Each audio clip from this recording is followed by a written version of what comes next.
Hello and welcome again, this is Roofmonger, and today we're going to be going over some tips and tricks for the Lawbringer class in For Honor.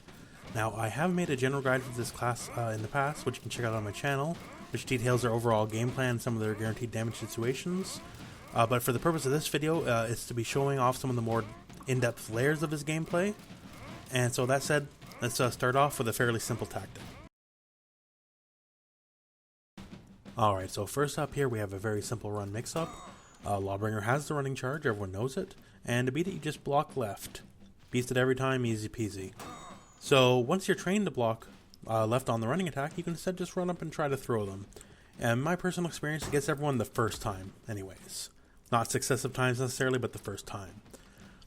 So maybe now they're prepped to block the right way and they're ready for your throw. So you can just run up and give them a tap with top light. You'd be really surprised how often this works against even really good players, because their mind space is now dominated by worrying about two different things, and basically mentally their hands are full and you're not even expecting a third layer like that. So it is very simple, yes, but the fact that you can force people to stop and think about what your plan is when you're running at them means you're kind of dominating their thought process, which is always a really good thing in your favor. So once again, super simple, but just a little thing to keep in mind. Alright, so the shove. At this point, we all know the best reward for the shove is a successful grab, and if it works, you can get your Miracle Dream combo that shreds their life to bits. However, we all know it's techable, and people aren't just going to let you do that to them. So of course, you know, instead of the grab, you can just attack, or maybe get fancy and do like feint cancels and do other attacks or what have you. But they can still block, so, and not always successfully block necessarily, but let's just go over some additional layers of what's possible here.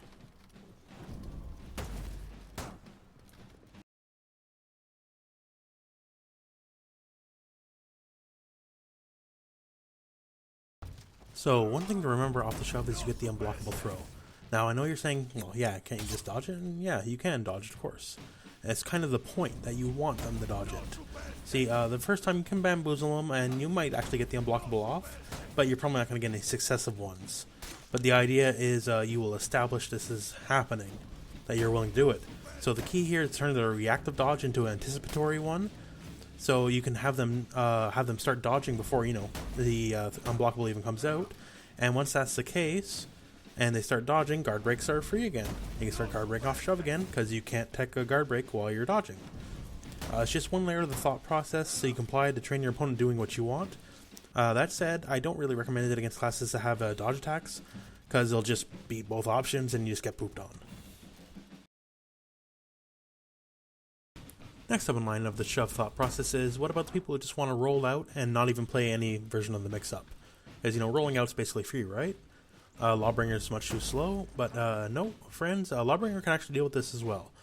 It's going to take a hard read on your behalf, and if you guess wrong, you're going to eat dirt pretty bad, but if you're really into the opponent's mind and their thought process, you're going to get them. So what happens here is if you anticipate the roll, immediately break out of your lock-on, start running and do the run attack. So midway through the roll, you're going to stab them pretty much directly in the ass and punish them for the attempt.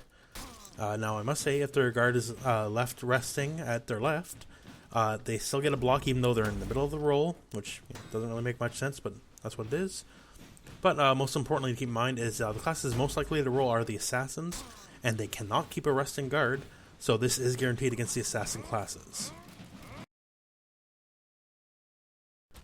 Alright, and a note on the Lawbringer parries. If a Lawbringer parries any given light attack, he gets the top unblockable heavy follow-up guaranteed, which does 50 damage. There is no time to dodge or parry out of it. Now, this however does only apply to lights and not heavy attacks. Heavy attacks you can still dodge or parry or otherwise get out of the way. So, one point to keep in mind there. And now you might think, well, lights are kind of hard to parry on reaction, right? It's true. But you can bait stuff out. So let's take our friend the Orochi, everyone's favorite class, right? How many times have you seen Orochi just spam just dash, dash, dash, side attack, side attack, side attack? Every one of those side attack dashes are lights.